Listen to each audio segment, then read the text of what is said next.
Thank you. Hi, everybody. So, generally, mental health in men, it's not really talked about. We have a stigma where it's kind of I'm a man, I don't share feelings, we don't really talk about our feelings. But it's 2018, those days are gone, and that's what Dadsnet is here to help. Most of you will probably already know that 1 in 4 men are affected with mental health issues. 1 in 8 men are diagnosed. 1 in 10 new dads suffer from postnatal depression. Suicide is one of the most common causes of death for men aged 20 and 49 in England and Wales, and around about 3/4 of suicides in the UK are also male. Now, what can Dadsnet do to help? We're actually a community based on Facebook. We're not professionals, we're just dads helping out other dads. We're also a closed group, so it is just dads in the group, which helps other dads kind of get out there and ask for help and ask for advice from other dads. You tend to find when professionals get involved or mums get involved, dads kind of go a little bit quieter. So at least with it being just dads, they're more open to sharing and getting feelings and anxieties and things out there a little bit. So a bit about Dadsnet as general. We connect like-minded dads around the globe, both online and face-to-face. Ultimately, it's to equip dads to raise outstanding children who's going to go on and change the world. We were established originally in 2014 by Al Ferguson. He's created this community and it's now grown absolutely massively with over 13,000 members across the globe. Since then, Al came up with the idea to create cluster groups for all sorts of things like games, twins, people with disabilities, hobbies, just to name a few. But the most important one he created was local communities. And that gives more local support to dads that need it. And they can kind of meet up as well and go for a brew and kind of get that one-to-one support. Now, I run the Lancashire Dadsnet local community. We also cover Cumbria as well. And while still under the Dadsnet banner and resources, we're a much closer-knit group with just over 675 members in the first year. In that year, we've achieved so much together as a community, and just some of the situations we've faced together. Suicide.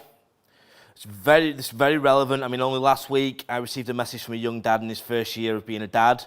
The message reads as follows: "Thank you for supporting, but everything has got too much and I'm beyond help, so thank you and bye." Obviously, to get that message, I was quite shocked, taken aback and heartbroken a little bit. But I'd gone through conversations with him over a while and know he's been struggling, and we thought things were getting better, everything seemed to be picking up. And then all of a sudden I get this message. So from there, I contacted the police, did a welfare check, and a bit later on in the day, I got a message just to say, thank you for contacting them. So just from that one little conversation, we managed to help a struggling dad who may have done something. He may not have done, but at least someone was there for him, where primarily, if we weren't there, then he would have had no other avenue. Other things we do help with is depression, struggle to get access to children, loneliness, fitness, general child advice, social anxiety, stress, illness, and even religious aspects as well. Just recently, someone posted on the group, "I don't get how this is a community." And then 51 comments later, I think he now understands. Even people who'd never posted in the group before, who just like to read the comments, had got involved and said, look, this is what it's about. It's people coming together who don't know each other, and they're just lending support and help to each other. And to be honest, seeing that sort of community spirit really does kind of bring a tear to my eye and make me really proud. It kind of reminds me of a time long ago when communities used to kind of have an open door policy where, like, a neighbour would just walk into your house, sit down and have a brew. And that's the kind of spirit that we have in the group. One thing that I've noticed on other pages is dads don't tend to share anything that's not laddish or jokey.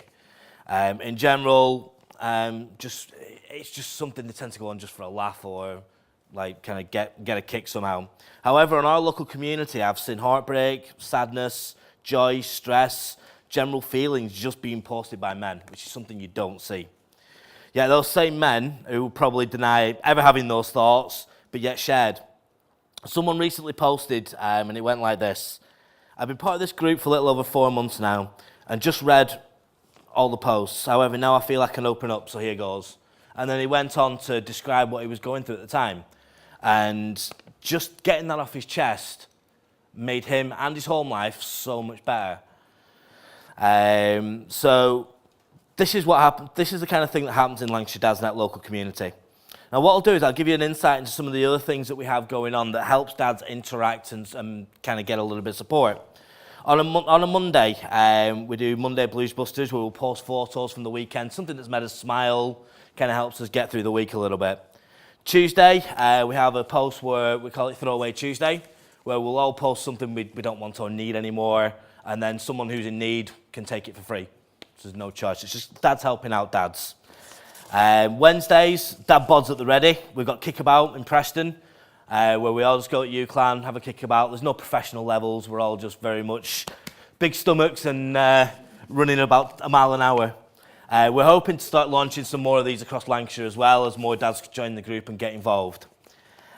Just recently, we had one dad who I'd met in a class outside of the group. He was very reluctant to come to the football, purely because he was socially awkward. He didn't like meeting new people and getting involved.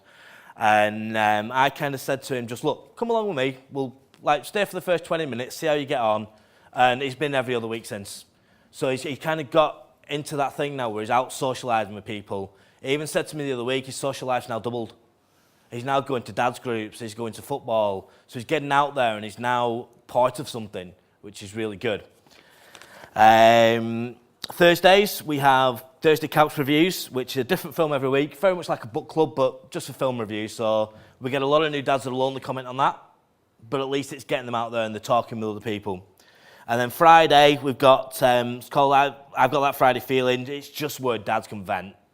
They can just get whatever's off the chest, whether the boss is being an idiot or the kids are playing up. They can just get it out there and it's all in one thread. So we do encourage people to post as and when they want and whenever they can, but sometimes people feel quite anxious about it and they don't want the name out there. So they'll message me or one of the moderators and we'll do an anonymous post for them. So at least they're still getting the help and advice they need, but they can feel safe in knowing that the name's not put to it, so they can have it more anonymously. Recently, we've started having meetups.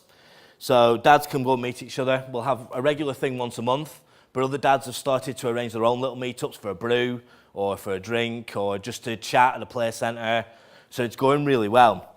Some of the mums have even said to me that the change in the men's been overwhelming.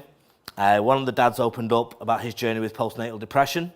He didn't even know at the time what it was. He just knew he was struggling with something, couldn't get any help, didn't know where to get help. And he eventually joined the group and figured out what it was and got himself through it. And now he's been with us on the radio, he's opened up, and he now likes to use that as an experience to help others through it and help others that are feeling the same way kind of get an idea of what it is. On top of this, we've recently teamed up with Kathy and the maternity team at Royal Preston Hospital. We've been doing some really good stuff, just kind of giving a dad's voice and trying to help improve services going forward so that we can hopefully take a little bit of the stress away from the mothers and the maternity team as well and try and just bring an easier process through. Also, as well as working with Kathy and the team, we're also working with Anna and Better Births. The MVPs we're starting to get involved with. So we're trying to get out there and we're trying to lend a dad's voice so that at least you've got another form of opinion to help through with research and just with general things as well. Where are we? So basically, that's about it. So just to recap, there's now somewhere where dads can go to get help from others and speak about things. Dads are not alone, ever. We're changing the world one nappy at a time. That's about it from me. I'm more than welcome to answer any questions that you may have. Brilliant.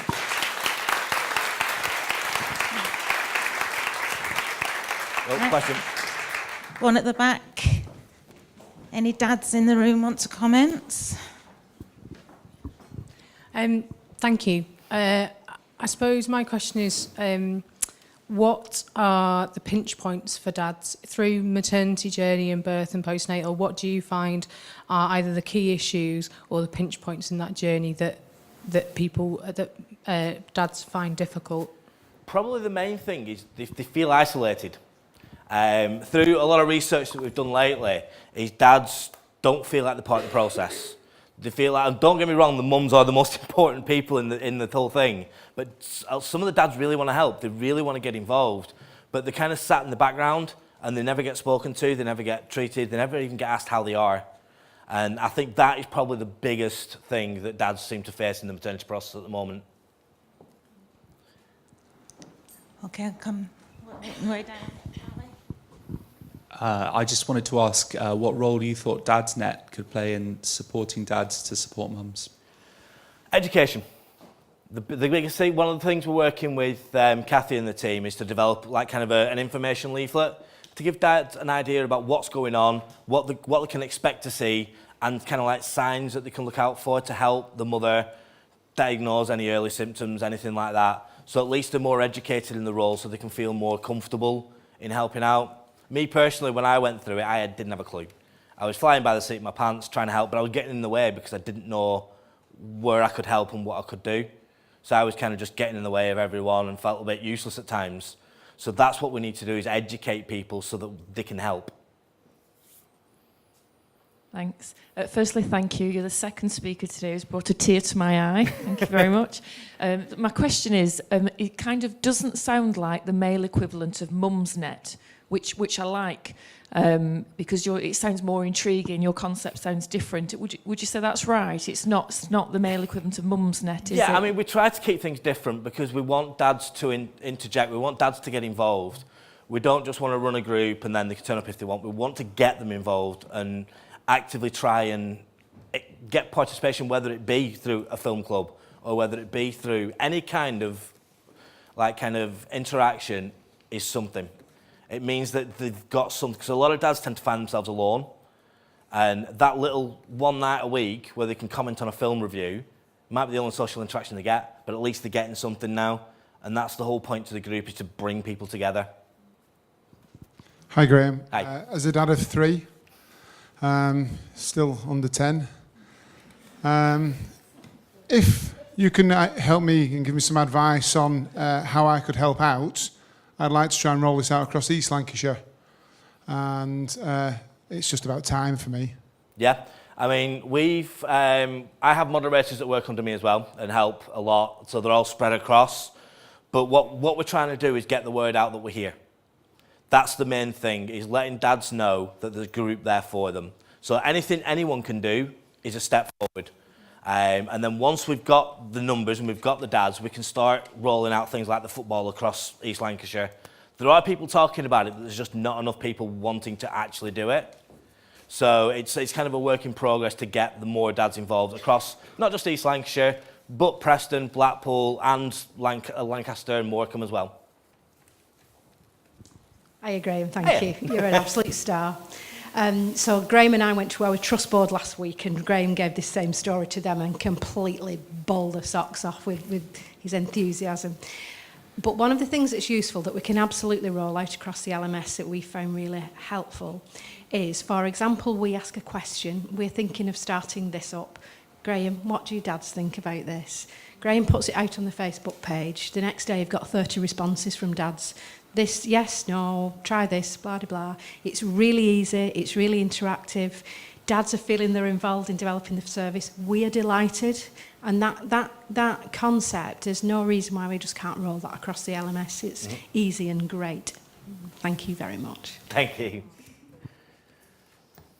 Anybody else? No.